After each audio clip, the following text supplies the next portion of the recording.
네, 지나간 그 세월을 이렇게 회상하면서 참 어처구니 없는 그런 일을 했구나라고 하는 그 생각들이 각자 있으시겠죠. 저도 그런 것이 있는데 제가 한 20살쯤 아마 20살 되기 전에 일했는데 그 시골에서 제가 자랐던 그 집이 기찻길에서 한 10여 미터 이렇게 떨어져 있습니다. 그리고 그 기찻길이 그 저희 집을 지나면서 약간 굽어지기 때문에 어, 기차가 가까이 와야지만 그 기차가 다가왔구나 이렇게 이제 알게 되고 그 기찻길 그 언덕이 한 5m 정도 이렇게 되거든요. 근데 그 시골에서 그 소하고 염소 같은 걸 이제 길렀는데 어느 날 그 염소를 이렇게 몰고 가다가 그 끈을 이렇게 놓으면서 그 기찻길 위에서 어, 그냥 있었어요. 있다가 보니까 한 50m 정도 뒤에 기차가 딱 다가오고 있다는 걸 이제 알았어요. 근데 순간 어떤 생각을 했는가 하니까 염소 그 끈은 이제 놓은 상태니까 아, 그냥 나 혼자만 가면은 염소가 기차에 갈려 죽겠지. 이렇게 해서 이제 염소를 기찻길 옆으로 이렇게 그 쫓으면서 나도 같이 이렇게 그냥 넘어가려고 그랬어요. 그러니까 갑자기 이 염소가 놀랐는지 어떤 행동을 하느냐 하니까 기차를 등지고 앞으로 이제 달리는 거예요.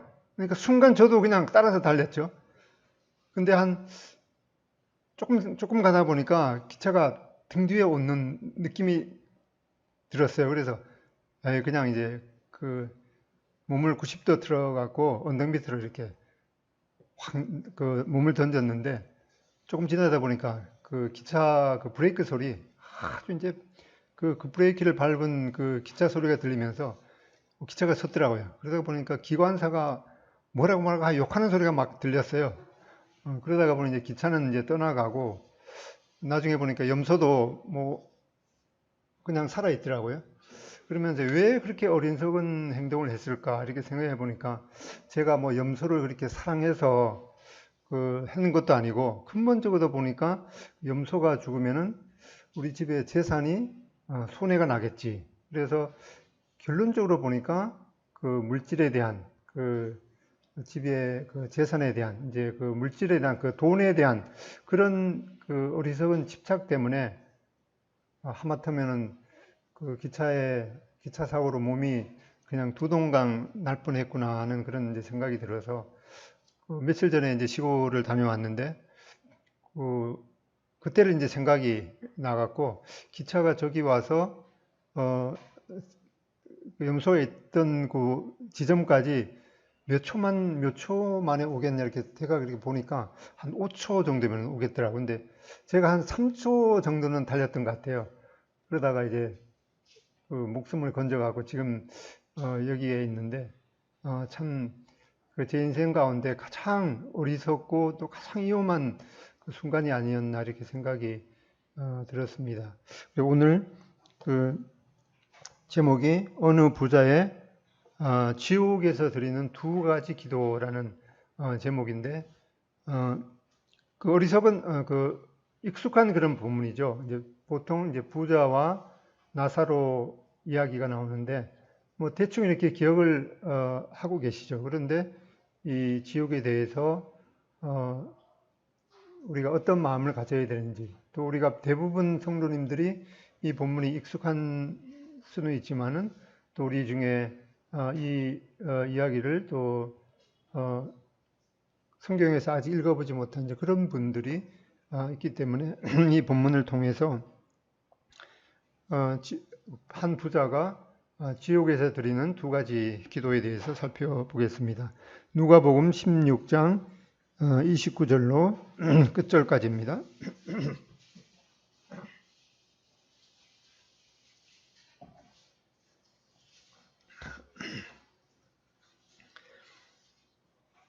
누가복음 16장 29절로 끝절까지 평소에 하던 대로 두 절씩 창가에 계신 분이 두 절씩 먼저 읽겠습니다. 19절부터 그절까지죠. 예, 19절부터 시작. 한 부자가 있어 자색 옷과 고운 베옷을 입고 날마다 호화롭게 즐기더라. 그런데 나사로라 이름하는 한 거지가 헌데 두성이로 그의 대문 앞에 버려진 채 상에서 떨어지는 것으로 배불리려 하며 심지어 개들이 와서 그 헌데를 핥더라. 이에 그 거지가 죽어 천사들에게 받들려 아브라함의 품에 들어가고 부자도 주고 장사되며 그가 음부에서 고통 중에 눈을 들어 멀리 아브라함과 그의 품에 있는 나사로를 보고 불러 이르되 아버지 아브라함이여 나를 긍휼히 여기사 나사로를 보내어 그 손가락 끝에 물을 찍어 내 혀를 서늘하게 하소서. 내가 이 불꽃 가운데서 괴로워하나이다. 아브라함이 이르되 예 너는 살았을 때 좋은 것을 받았고 나사로는 고난을 받았으니 이것을 기록하라. 이제 그는 여기서 위로를 받고 너는 괴로움을 받느니라.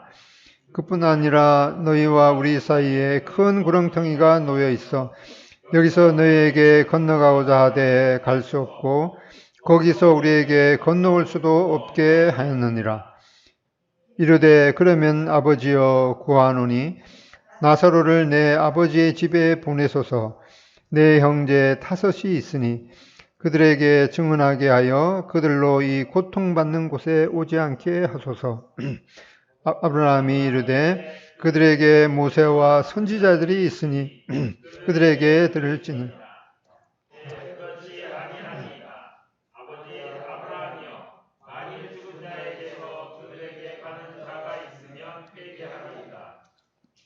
이르되 모세와 선지자들에게 듣지 아니하면 비록 죽은 자 가운데서 살아나는 자가 있을지라도 고난을 받지 아니하리라 하였다 하시니라.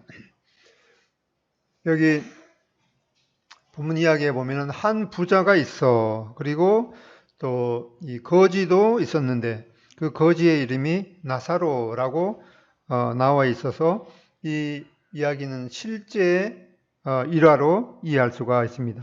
그리고 예수님께서 이 이야기를 어떤 상황 가운데서 또 누구를 대상으로 말한 것인지 살펴보면은 그 성경 16장 10절에 보면은 지극히 작은 것에 충성된 자는 큰 것에도 충성되고 지극히 작은 것에 불의한 자는 큰 것에도 불의하느라.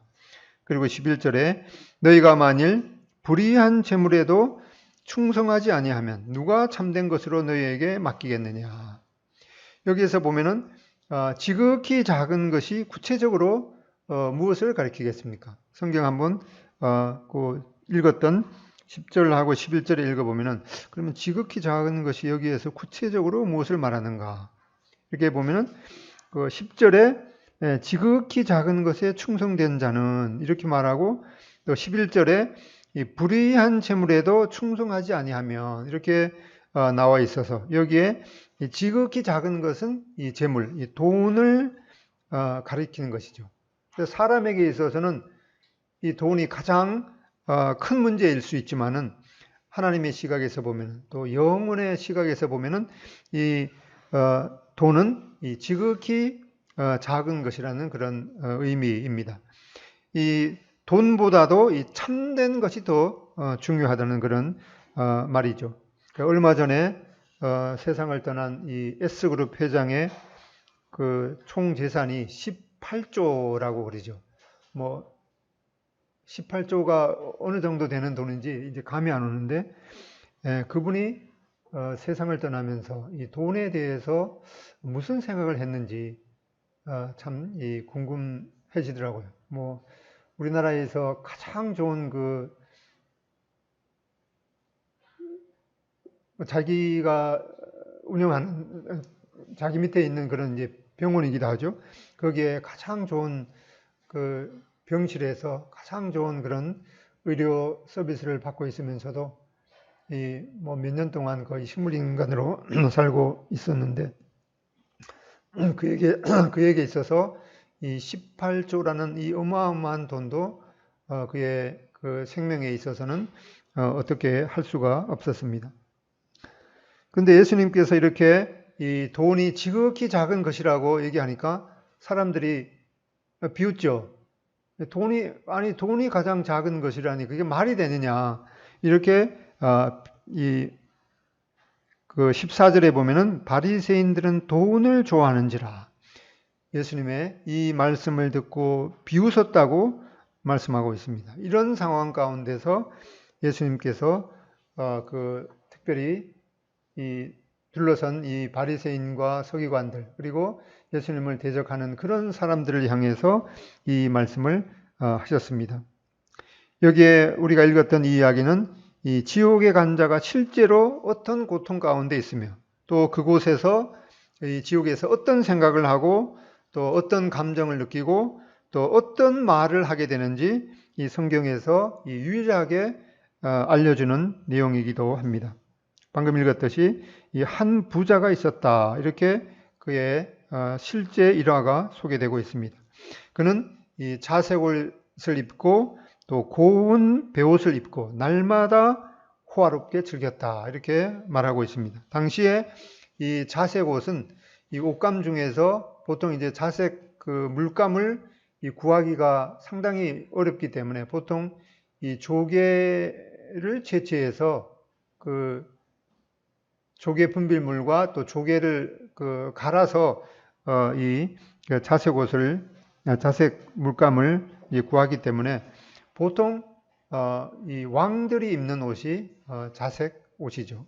그리고 또 베옷을 입었다고 그러는데 이 속에 입는 그런 옷으로서 이 천연 재료로 이제 가장 좋은 그런 이제 옷감이기도 합니다. 보통 그 당시에는 지금도 이 베옷이 상당히 비싸지만은 그때는 이 금 무게하고 이 베옷 그 옷감 무게하고 이렇게 같은 무게를 재면은 금보다도 이 베옷의 그 값어치가 똑같은 그 금의 무게의 한 5배 정도 되는 그런 아주 고가의 그 옷이라고 합니다. 그러니까 이 부자는 아주 뭐 돈이 많아서 이렇게 겉에는 이 왕들이 보통 입는 그런 자색 옷을 입었고 또 속에는 이 아주 건강에도 좋은 이 웰빙 이 베옷을 입은 것으로 이렇게 알려져 있습니다. 본문은 이렇게 많은 내용이 아니기 때문에 그 부자가 금수저여서 그러는지 아니면은 그가 젊었을 때 열심히 일해서 사업을 확장해서 돈을 많이 벌었는지 그런 것에 대한 정보는 없습니다. 또한 그 다음에 이제 한 인물 이제 거지가 나오고 또 그 이름이 이 나사로라고 소개되어 있습니다. 본문에 보면은 이 부자의 그 부유함을 무조건 이렇게 정죄하는 것도 아니고 또 거지의 가난함 자체에 대해서 그렇게 미워하지도 않습니다. 다만 이 부자는 그 물질적인 풍요 때문에 또 하나님 없이도 뭐 충분히 살아가겠다는 그런 마음으로 영적인 것에 이 관심을 덜 갖게 되는 그런 그 해로운 그 작용을 했을 것이며 또 거지는 이 세상에서 그런 소망이 없고 또 더구나 이 몸도 이 불편해서 헌대를 앓으면서 그 헌대를 개가 핥고 있었기 때문에 이 세상에 대한 그런 이 미련은 조금도 없고 어떻게 하면은 그가 믿던 이 하나님이 계신 그곳으로 갈 수 있을까라고 하는 이 아주 영적인 것에 많은 이 관심을 가졌음이 당연합니다. 신명기 8장 18절에 보면은 내 하나님 여호와를 기억하라. 그가 너에게 재물 얻을 능을 주셨음이라. 이렇게 말씀하고 있습니다.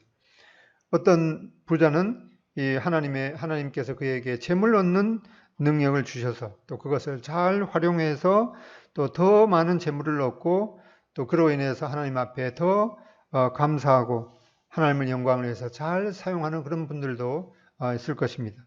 그리고 계름으로 인해서 이 쪽박을 찬 그런 사람도 있을 것입니다. 언제나 지금도 그렇고 부자도 있고 또 가난한 자도 있을 것입니다.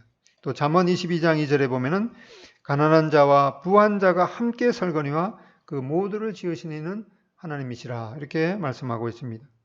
또 부자가 천국에 들어가기가 이 낙타가 바늘길을 통과하는 만큼 이 어렵지만은 그 중에서도 천국에 가는 부자도 있고 또 가난한 자가 다 천국에 가는 것도 아닐 것입니다. 다만 이 각자에게 허락된 그런 상황 가운데서 하나님 앞에 어떤 그런 이 진실된 마음을 갖는 것이 더 중요할 것입니다. 이 나사로는 누가 돌보는 사람도 없었는지 몸도 불편해서 이 사람들이 그냥 두면 이제 굶어 죽을 것 같으니까 그 사람을 갖다가 이제 부잣집 대문 앞에 끌어다 놓고 부잣집에 그 부자가 먹던 음식이나 먹으면서 이 생명을 연장하라고 그렇게 했습니다. 또 이 거지는 혼대를 앓고 있어서 그 혼대를 개가 핥았다고 이렇게 말하고 있습니다. 그런 나사로는 이 허기진 배를 이 하나님의 그 말씀으로 채우고 또 기도했음에 틀림없습니다. 그러다가 이제 22절에 보면은 이에 그 거지가 죽어 천사들에게 받들려 아브라함의 품에 들어가고 이렇게 말씀하고 있습니다. 거지 나사로가 죽었습니다.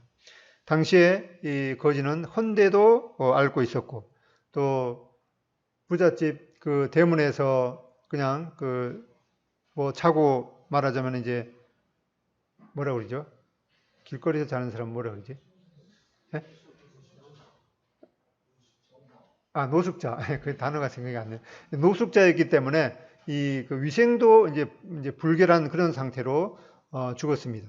그러다가 이제 청소부가 아침에 보니까 그 몸이 아주 불결하고 그런 사람이 죽었기 때문에 그냥 두면은 뭐 이제 그 당시에 이제 패스트 그런 질병도 있었기 때문에 그런 이제 질병이 옮길 수도 있기 때문에 빨리 그 시체를 수거해서 그 청소부가 그 쓰레기를 태우는 그 소각장에서 아마 태웠을 것입니다.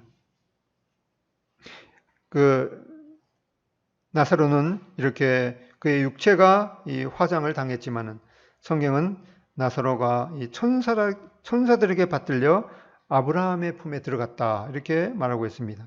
이 아브라함의 품이라는 것은 당시의 유대인들이 그 믿음의 조상이라고 여기는 이 아브라함이 있는 그 천국에 들어갔다라는 그런 표현을 이 아브라함의 품에 들어갔다 이렇게 말하고 있습니다.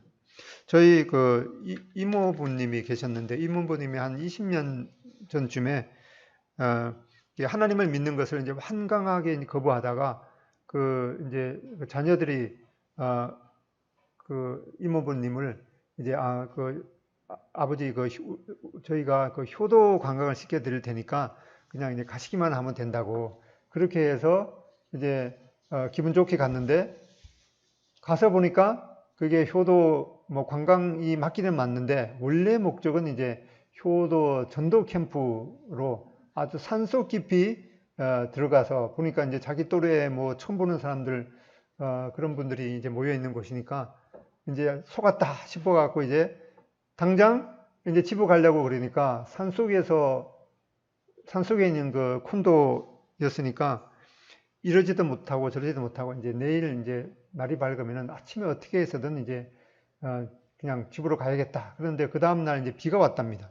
그러다가 하루 이틀 이렇게 지나다 보니까 뭐 이제 이 사람 저 사람 이제 뭐 얘기 듣기도 하고 그렇게 해서 이제 그곳에서 들려지는 이 하나님의 말씀을 듣고 이제 예수님을 믿게 되었습니다. 그러다가 이제 얼마 지나지 않아서 이제 암이 발견이 되어서 뭐 연세가 거의 이제 뭐 80 가깝기 때문에 그 암 수술하는 것도 별로 의미가 없어서 이제 그냥 치료를 하다가 이제 점점 병세가 악화가 되었는데 어느 날 이제 자녀들에게 뭔가 하니까 얘야 저기 천사가 나를 데리러 왔는데 빨리 뭐 음식이라도 이렇게 준비하고 그러지 왜 그러냐 이렇게 보니까 이제 그 이모부님이 이제 돌아가실 때가 임박하다가 보니까 이제 자신을 데리러 온 그 천사가 이제 눈에 보여서 그렇게 말했다고 그럽니다.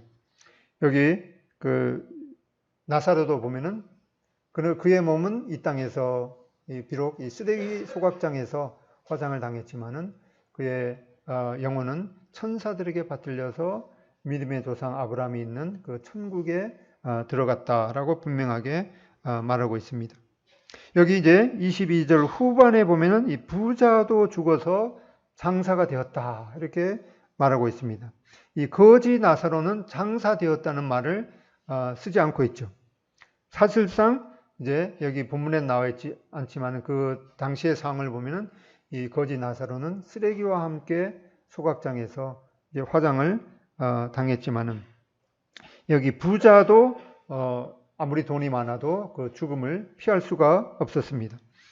이 재산이 이 18조가 되는 그 S그룹 회장도 이 죽음을 결코 피할 수가 없었습니다. 이렇게 죽음은 예고 없이 또 뭐 나의 순서 없이 어느 날 갑자기 찾아오는 것임을 보게 됩니다.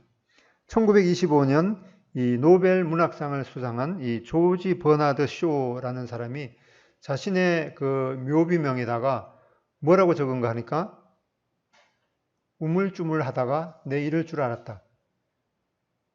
무슨 뜻인지 알겠죠?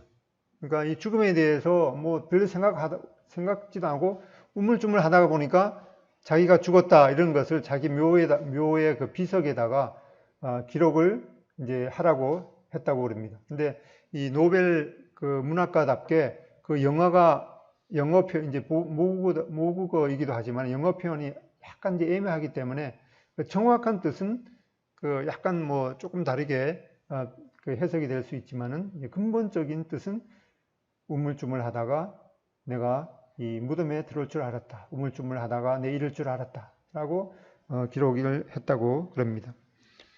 정말 죽음은 어느 누구도 피할 수 없고 또 예고 없이 반드시 찾아오는 것임을 보게 됩니다. 어느 날 갑자기 분명히 찾아오는 이 죽음을 준비하는 것이 참으로 모든 사람에게 중요한 그 지혜일 것입니다. 이 세상에는 이 불분명한 것들이 상당히 많죠. 그렇지만 모든 사람에게 분명히 현실이 되는 것이 이 죽음인 것을 우리는 부인할 수가 없는 것임을 보게 됩니다. 전도서 9장 12절 여기를 한번 찾아보겠습니다. 전도서 9장 12절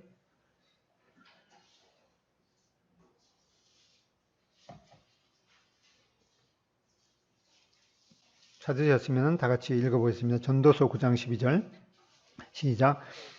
분명히 사람은 자기의 시기도 알지 못하나니 물고기들이 재난의 그물에 걸리고 새들이 올무에 걸림같이 인생들도 재앙의 날에 그들에게 호련히 임하면 거기에 걸리느니라. 이 남녀노소 이 순서도 없이 이 죽음이라는 것은 그 어느 누구도 피할 길 없이 어느 날 갑자기 이렇게 찾아오는 것임을 보게 됩니다.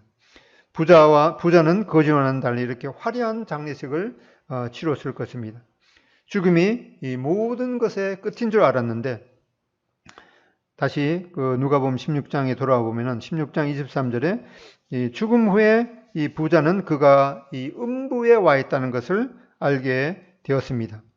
예수님께서 이 누가복음 16장의 이 부자와 나사로의 이야기를 들려주실 때에는 아직 이 십자가의 그 구원을 통해서 그 구원의 길이 예비되기 그 전이었기 때문에 이 지옥, 이 천국이라는 상황이 지금과 같은 그런 그 상황은 약간 예비적인 그런 그 단계에 있었는데 사실상 이 음부가 뭐 어떤 곳이냐 이렇게 이야기가 좀 쉽지는 않겠습니다만은 여기에 그 음부라는 것을 그냥 이 지옥으로 생각해도 그렇게 이해해도 별 그 문제가 되지 않습니다. 이 세상에서는 그 당시에 그 암흑의 부자라고 하면은 아마 모든 그 주변에 그 살고 있던 사람들이 모두 그 부자의 이름을 기억했을 것입니다. 그리고 그가 장사 지낼 때 장사 날에는 이제 많은 조문객들이 모였을 것입니다. 그런데 여기 본문에 보면은 이 부자의 이름이 지금껏 그 이름이 누구인지 나와 있지 않습니다. 그는 이 하나님의 생명책에 이름이 기록되었지 않았고, 그는 이 죄 가운데서 죽었기 때문에 하나님의 그 생명책에 기록됨이 없이 지옥에 갔습니다. 반면 이 거지는 비록 세상에 있을 때는 그 거지의 이름을 아는 사람도 별로 없이 그냥 그 부잣집 앞에 아무개 부잣집 앞에 그 대문에서 노숙하던 그 거지, 이렇게 그 별명을 불렀을지도 모르지만은 이 반면 이 거지는 그 살아생전에 예수님을 구주와 주님으로 믿었기 때문에 그의 이름이 하나님의 생명책에 기록이 되었습니다. 나사로 이렇게 기록이 되었기 때문에 우리는 이 부자와 나사로의 이야기에서 부자의 이름은 기억할 수 없고 그 거지의 이름은 지금껏 이렇게 분명하게 알게 되었습니다. 이 거지 나사로는 하나님의 생명책의 이름이 기록되고 또 분명히 여기에 천국에 가게 되었던 것을 보게 됩니다. 성경 마지막 책 요한계시록 20장 15절에 보면은 누구든지 생명책에 기록되지 못한 자는 불못에 던지우더라 라고 말하고 있습니다. 이 하나님께서 또 예수님께서 이 예수님을 믿는 사람의 그 이름을 기억하는 그런 예들이 성경에 보면은 아주 많이 있습니다. 모세를 보더라도 내가 이름으로도 너를 알고 너는 하나님께 은총을 받은 자니라 이렇게 말했고, 또 우리가 그 옥남에 올라간 이 삭개오를 보더라도 이 예수님께서 삭개오가 예수님께 대한 그런 믿음을 갖고 있었기 때문에 이 예수님은 삭개오를 그 전에 처음 보는 그런 상황인데도 이 삭개오의 이름을 불러 주셨습니다. 삭개오야 내려오라, 내가 오늘 속히 내려오라, 내가 오늘 너희 집에 머물러야겠다라고 하면서 그의 이름을 불러주면서 그 삭개오가 예수님을 믿는 그 순간 예수님께서는 이 하나님의 생명책에 이 삭개오라고 이름을 기록해 준 것을 보게 됩니다. 이 16장 23절에 보면 그가 음부에서 고통 중에 눈을 들어 이 멀리 아브라함과 그의 품에 있는 나사로를 보고, 이 부자는 자기가 죽으면 다 이제 끝인 줄 알았는데 이제 죽으면서 이 새로운 눈을 뜨고 보니까 자기가 이 음부, 이 지옥에 와 있는 것을 또 알았습니다. 그리고 또 반면에 자기 그 대문에 노숙하던 이 나사로는 이 아브라함의 품에, 즉 이 천국에 가 있는 것을 이렇게 바라볼 수가 있었습니다. 이 지옥이 어떤 곳인가 묘사하는 다른 구절을 보면은 이 마가복음 9장 이 47절 거기 보면은 만일 너희 눈이 너를 범죄하게 하거든 빼버리라. 한 눈으로 하나님의 나라에 들어가는 것이 두 눈을 가지고 지옥에 던져지는 것보다 나으니라. 거기에는 구더기도 죽지 않고 불도 꺼지지 아니하느니라. 사람마다 불로서 소금 치듯함을 받으리라. 이렇게 그 지옥의 이 무서움에 대해서 경고를 했습니다. 하나님께서 우리에게 공갈 협박을 하는 것이 아니라 지옥은 원래 이 마귀와 마귀를 따르는 그 졸개들, 그 사자들을 위해서 준비한 것인데 이 마귀에 속아서 마귀를 따라가는 그 사람이 이 지옥에 가게 되는데 이 마귀에 속아서 지옥에 가지 말라는 그런 사랑의 경고를 이렇게 말씀하고 있습니다. 그 지옥은 죽고자 하되 죽을 수도 없고 또 우리가 여기에 보듯이 이 고통을 느끼는 그런 감정도 있고 또 의식이 있는 그런 곳임을 보게 됩니다. 그 고통스러운 지옥에서 이 부자는 첫 번째 기도를 하고 있는 것을 보게 됩니다. 16장 누가복음 16장 24절에 보면은 불러 이르되 아버지 아브라함이여 나를 긍휼히 여기사 나사로를 보내어 그 손가락 끝에 물을 찍어 내 혀를 서늘하게 하소서. 내가 이 불꽃 가운데서 괴로워하나이다. 여기 그 부자는 이 아브라함을 가리켜서 아버지 아브라함이여 이렇게 부르고 있는데, 이 유대인들은 보통 믿음의 조상 그 아브라함을 그 조상, 이 조상을 이 아버지라고 부르기도 합니다. 그렇게 해서 이 그 아버지 아브라함이요 이렇게 부르면서 이 부자는 나를 긍휼히 여기서 나를 불쌍히 여기셔서 나사로를 보내어 그 손가락 끝에 물을 찍어 내 혀를 서늘하게 하소서. 내가 이 불꽃 가운데 괴로워하나이다. 아마 이 부자는 이스라엘 사람이기 때문에 그가 살았을 때 뭐 하나님 앞에 기도하는 것, 이제 그런 것들을 이제 뭐 풍문으로 이렇게 듣고 뭐 가끔씩은 기도했는지도 모릅니다. 그렇지만 그는 이 물질적으로 뭐 엄청나게 풍요로웠기 때문에 뭐 하나님 앞에 기도할 그런 필요도 별로 없이 그냥 지냈을 것입니다. 여기에 이 부자는 이 하나님께 기도라는 것은 하나님께 기도하는 것이죠. 그런데 이 부자는 누구한테 기도하는가 하니까 그 주님이 보였으면 주님한테 할 텐데, 이 지옥에서는 주님을 볼 수가 없었기 때문에 여기 부자는 이 사람인 아브라함한테 기도하는 것을 보게 됩니다. 우리의 기도의 대상은 이 하나님밖에 없는데, 또 기도의 통로도 예수님밖에 없는데, 이 부자는 이 사람한테 기도해봐야 무슨 그 소용이 있겠습니까?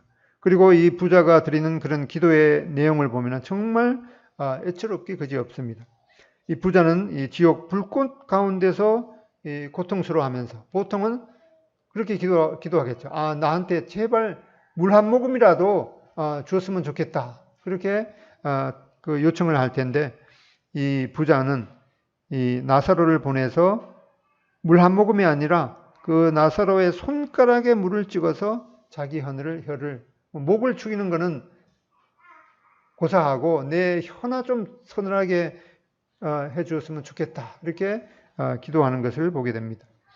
아마 이 부자는 그 살아생전에 거지 나사로에게 대했던 그런 것을 생각하면은 뭐 벼룩도 낯짝이 있다고 이 도저히 자기 양심상 이 물 한 모금 정도는 그 요청하지 못하는 이제 그런 그 양심이 작용한지 싶습니다. 이 천국에 있는 아브라함은 대답하기를 이 천국과 지옥 사이는 큰 구렁텅이가 있어서 서로 양쪽을 오갈 수도 없다라고 하는 이런 영원한 운명임을 말했습니다. 이 공평하신 하나님께서 나사로가 생전에 겪었던 그런 고통을 천국에서 다 보상받게 되었다는 것을 말씀하고 있습니다. 그리고 하나님 없이 살아온 이 부자는 지옥에서 이 응당한 대가를 받고 있는 것을 보게 됩니다. 이제 부자는 이 고통스러운 지옥에서 이 두 번째 기도를 하게 되는 것을 보게 됩니다. 27절에 보면은 이르되 그러면은 아버지여 구하노니 나사로를 내 아버지의 집에 보내소서. 내 형제 다섯이 있으니 그들에게 증언하게 하여 그들로 이 고통받는 곳에 오지 않게 하소서. 이렇게 이 부자는 그 두 번째 기도를 하게 되는 것을 보게 됩니다. 이 부자는 우리가 그 상황을 보면은 생전에는 아마 그 나사로도 거들떠보지 않았기 때문에 이 부자는 이 자기 배만 채우고 이 다른 사람을 돌아볼 줄 모르는 이제 그런 부자였는데, 막상 이제 지옥에 와서 이 다른 사람을 생각하는 것을 보게 됩니다. 내 형제 다섯이 있는데 나사로가 그 다섯 형제에게 가서 이 지옥에 대해서 이제 증언하고, 그 다섯 형제는 제발 내가 있는 이 지옥에 오지 않게 해달라는 이렇게 요청하는 것을 보게 됩니다. 평생 이기적으로 살다가 이제 지옥에 와서야 조금 이제 철이 들었는데 이미 늦어버린 것이죠. 근데 29절에 보면은 이 아브라함이 이르되 그들에게 모세와 선지자들이 있으니 그들에게 들을지니라. 이 말은 이 아브라함의 대답은 그들에게 이 모세와 또 선지자들이 쓴 이제 구약 성경이 있다. 그러니까 이 구약 성경을 읽고 또 그 말씀을 믿음을 통해서 또 하나님을 알고 예수님을 구주와 주님으로 영접함으로 인해서 이제 지옥에 오지 않고 천국으로 갈 수 있는 그런 길을 이 성경을 통해서 얻을 수 있다, 찾을 수 있다, 이렇게 말하는 것을 보게 됩니다. 당시에는 예수님께서 이 말씀을 하실 때는 이 신약 성경이 완성되지 않았기 때문에 이 구약 성경을 읽음을 통해서도 이 천국에 갈 수 있는 방법을 알 수 있다고 말씀하셨습니다. 그러니까 30절에 이 부자는 뭐라고 하는가? 이르되 그렇지 아니하나이다. 아버지 아브라함이여 만일 죽은 자에게서 그들에게 가는 자가 있으면 회개하리이다. 이 부자가 말하는 것은 아브라함이 이제 그 부자에게 그 지상에 살고 있는 이 5 형제는 이 성경을 읽고 또 성경을 믿음을 통해서 천국에 갈 수 있다. 이렇게 말하니까 이 부자는 뭐라는가 하니까 그렇지 않습니다. 만일 이제 죽은 자가 다시 살아나서 그 사람한테 전도를 한다면은 그 사람이 얼마나 확실한 믿음을 가질 수 있겠습니까? 라고 하는 그런 이제 대답을 하는데 어떤 면에서 보면 그럴듯한데 이 부자가 말하는 것은 이 성경을 읽음을 통해서 천국을 발견할 수 있다는 것은 약간은 이제 부정한 것 같으니까 이 죽었다가 살아난 그 나사로가 가서 증언하면은 얼마나 그 사람이 믿음을 잘 갖게 되겠습니까? 이렇게 말하고 있는데 이 부자는 이 믿음이 없어서 이 지옥에 간 그 후에야 그 회개의 중요성을 이제 깨닫는 것을 보게 됩니다.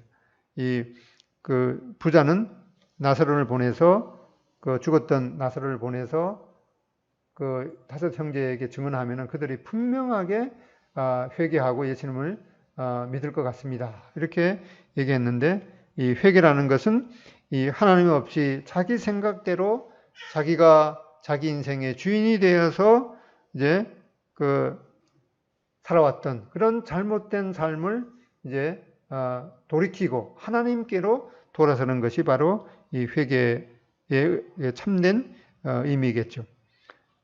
부자는 이렇게 참으로 여러 가지 중요한 그런 것들을 이제 지옥에 와서 깨닫게 되는 것을 보게 되는데 정말 안타깝지만은 이미 늦은 것을 보게 됩니다.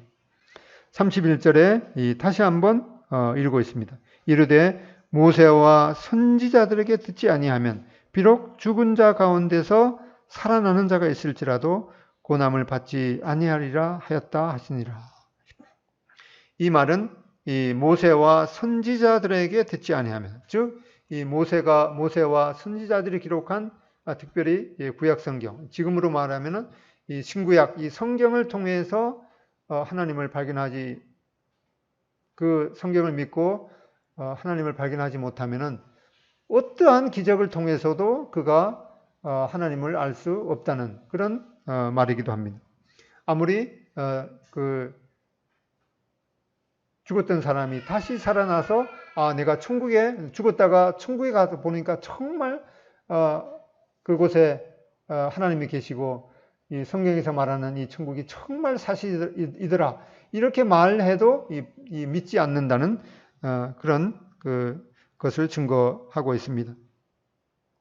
이렇게 예수님께서 말씀하신 것은 정말 사실이었습니다. 예수님께서 이 부자와 나사로의 비유를 말씀하시고 그 후에 이제 얼마 기간이 지나고 나서 실제로 동명이인이었던 이 나사로가 죽었다가 3일 만에 죽었던 그 시신이 이제 썩은 그 냄새가 나는 그런 상황 가운데서 그 나사로, 그 요한복음에 나오는 그 나사로는 여기 부자와 나사로 이야기에서 나오는 그 나사로가 아니고 똑같은 이름인데 이제 다른 그 나사로인데 그 나사로가 분명히 죽었다가 3일 만에 살아났는데 사람들이 그 나사로를 어떻게 했는가 하니까 저거 아무래도 거짓일 것 같다 라고 하면서 그 살아났던 그 나사로를 다시 죽이려고 모의했던 것을 보게 됩니다. 그러면서 최종적으로 예수님께서 3일 만에 다시 분명하게 살아나셨습니다. 이 땅에서 예수님께서는 부활하신 몸으로 여러 사람들에게 자신이 확실하게 부활했다는 그런 것을 증거를 보이셨죠. 특별히 예수님의 제자 가운데 도마는 내가 그 예수님의 옆구리에 그 창자국에 손을 넣고 또 손에 있는 그 창자국을 이제 봐야지만 믿겠다 이렇게 했는데 그 의심하는 도마에게 예수님께서 직접 보여주셨습니다. 내 옆구리의 창자국과 내 손의 못자국을 보라. 그러면서 믿음 없는 자가 되지 말고 믿는 자가 되라. 이렇게 말씀하면서 나를 보지 못하고 믿는 자는 더욱 복되도다. 이렇게 말씀하셨습니다. 이렇게 예수님께서는 부활하신 몸으로 40일 동안 이 땅에서 많은 사람들에게 본인이 예수님께서 직접 살아나셨다는 것을 보이시고 이제 천국으로 승천하셨습니다. 그리고 믿는 자들의 그 초소를 예비하시고 다시 오시겠다고 분명하게 말씀하셨는데 이러한 여러 가지 분명한 증거를 보여주셨죠. 그러니까 예수님께서 분명히 죽었다가 살아난 그 예수님께서 직접 증언을 해도 지금까지 아주 대다수의 사람이 죽었다가 다시 살아나신 그 예수님의 증거를 거부하고 있는 것을 보게 됩니다. 시중에도 보면은 이제 그 며칠 동안 그 죽음을 경험하고 나서 다시 살아 돌아와서 그가 어떤 사람은 이제 천국을 보았다라고 하는 그런 경험을 한 사람들의 그 간증집 또 체험집이 여러 권 있습니다. 그 대부분의 체험집 내용을 보면은 대부분 이제 비슷합니다. 저도 조금 읽어보기는 했습니다만은 그런 그 자극적인 증거보다는 여기 예수님께서 말씀하셨듯이 모세와 이 선지자의 그린 이 구약 성경 그리고 예수님께서 직접 말씀하시고 예수님께서 어떠한 일을 행하셨는지 또 예수님의 제자들이 기록한 그 신구약 성경을 통해서 우리가 그 천국에 대한 증거를 받을 때 그 증거가 다른 어떠한 증거보다도 이 죽었다가 다시 살아나서 천국을 경험한 그런 사람의 증언보다도 더 확실한 것을 우리는 보게 됩니다. 그래서 요한복음 5장 39절에는 이렇게 말하고 있습니다. 한번 찾아보겠습니다. 요한복음 5장 39절.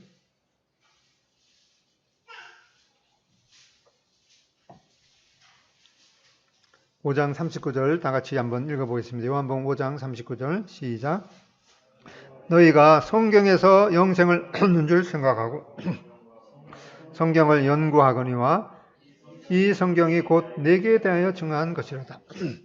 여기 성경을 이제 성경에서 영생을 얻는 줄 생각하고 죽었다가 다시 살아나서 천국을 경험한 그런 사람들의 증거를 통해서 증언하는 그것을 믿음을 통해서 영생을 얻는 것이 아니라 성경에서 아까 우리가 누가복음 16장에서 보았듯이 모세와 선지자의 그린 이 구약 성경 또 예수님께서 직접 말씀하신 그런 신구약 성경을 통해서 우리가 영생을 얻을 수 있다 이렇게 말씀하고 있습니다.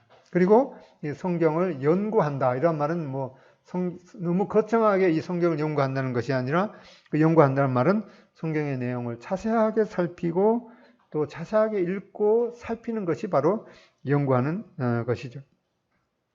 그리고 디모데후서 3장 15절에 보면 또 어려서부터 성경을 알았나니 성경은 능히 너로 하여금 그리스도 예수 안에 있는 믿음으로 말미암아 구원에 이르는 지혜가 있게 하느니라. 우리가 이 죄에서 영원한 지옥에서 건진받는 이 구원 또 천국에 갈 수 있는 이런 확신한 소망을 얻게 되는 것은 바로 이 성경을 통해서 성경을 읽음을 통해서 성경을 연구함을 통해서 성경을 자세히 살피고 읽고 믿는 것을 통해서 이 천국의 소망을 갖게 되는 것임을 이렇게 분명하게 말하고 있습니다. 하나님을 믿고 싶은데 뭐 어떻게 해야 하는지 모르기 때문에 정말 간절하게 하나님을 찾은 사람치고 하나님을 만나지 못한 사람이 없음을 보게 됩니다.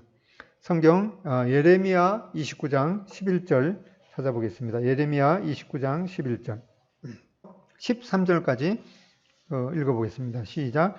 여호와의 말씀이니라. 너희를 향한 나의 생각을 내가 아나니 평안이요 재앙이 아니니라. 너희에게 미래의 희망을 주는 것이리라. 너희가 내게 부르짖으며 내게 와서 기도하면 내가 너희들의 기도를 들을 것이요 너희가 온 마음으로 나를 구하면 나를 찾을 것이요 나를 만나니라. 이렇게 하나님을 정말 믿고 싶어서 하나님을 찾으면 하나님께서 분명하게 만나 주시겠다 이렇게 약속하신 것을 보게 됩니다.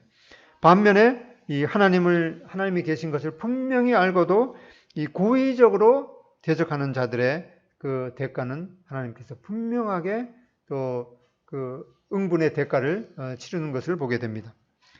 제가 어떤 책에서 읽은 감정이 생각나는데 외국의 어떤 농부가 이 하나님한테 이 악한 감정이 있었습니다.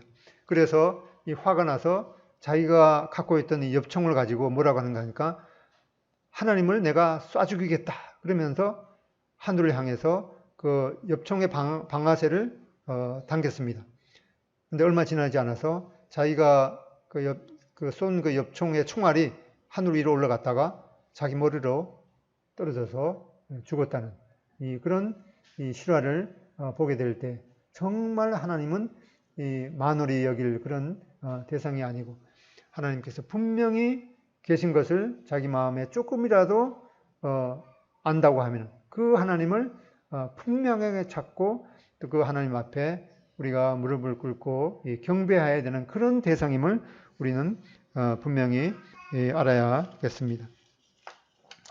부자는 이렇게 살아있을 때 이 물질적인 그런 풍요로 인해서 이 영적인 그런 것에 무관심했고 또 회개하지도 않았고 그가 이제 지옥에 가서야 이 회개의 중요성을 알게 되었죠.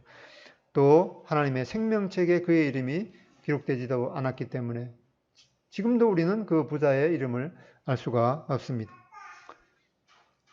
그 부자는 이제 지옥에 가서야 기도의 중요성을 깨닫고 막상 이 기도할 그 하나님을 찾아야 되는데 거기에는 하나님이 계시지 않았기 때문에 이 사람한테 기도를 했지만은 이 두 가지 기도를 했지만은 그 소용이 없었고 이미 늦었습니다.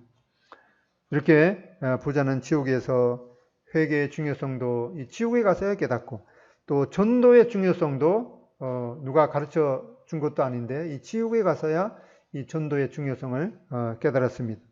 그에게는 이제 이 모든 기회가 이미 지나가 버린 그런 뒤였습니다.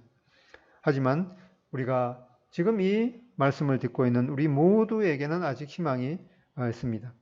하나님께로 회개하고 돌아가야겠습니다. 또 우리의 기도를 들으시는 주님 앞에 이 간절하게 기도해야겠습니다. 또 천하보다 귀한 이 한 영혼을 위해서 이 지옥에 가서 후회하지 말고 이 천하보다 또 귀한 그 한 영혼을 위해서 이 눈물로 씨를 뿌리며 전도해야겠습니다. 우리는 이 이름 없는 한 이 부자의 그 지옥에서 드리는 이 두 가지 기도를 통해서 우리가 아직은 우리에게 기회가 남아 있기 때문에 이 기회를 어떻게 잘 하나님 앞에 잘 선용해야 할지 생각해 보는 그런 시간이 되었으면 좋겠습니다.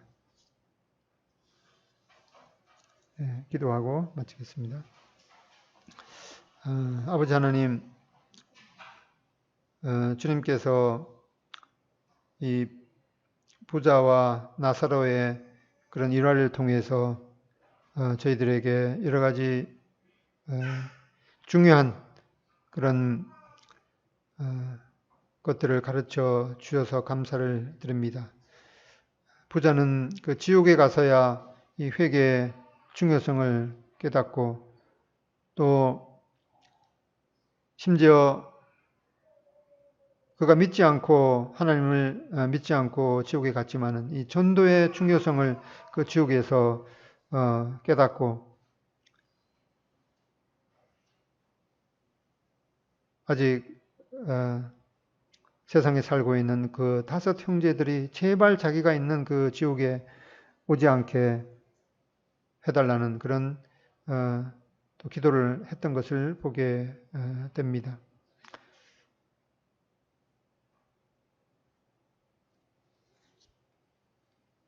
또 천국에 있는 그 아브라함을 통해서 우리에게 생명의 양식으로 주신 이 신구약 성경 66권이 참 얼마나 소중한 그 생명의 양식이고 또 우리를 영원한 천국으로 안내하는 그런 말씀인 것을 생각하고 이 하나님의 말씀을 정말 더 사랑하고 이 하나님의 말씀을 또 다른 사람한테 믿지 않는 사람한테 그 하나님의 말씀의 씨앗을 뿌림으로 그 하나님의 말씀을 통해서 새로운 영혼들이 주님께로 돌아오는 그러한 일을 이루는데 저희들이 힘쓸 수 있도록 또 저희들에게 주어진 이러한 기회들을 잘 또 사용할 수 있도록 인도하시기를 원합니다. 예수님의 존귀하신 이름으로 기도드립니다. 아멘. 감사합니다.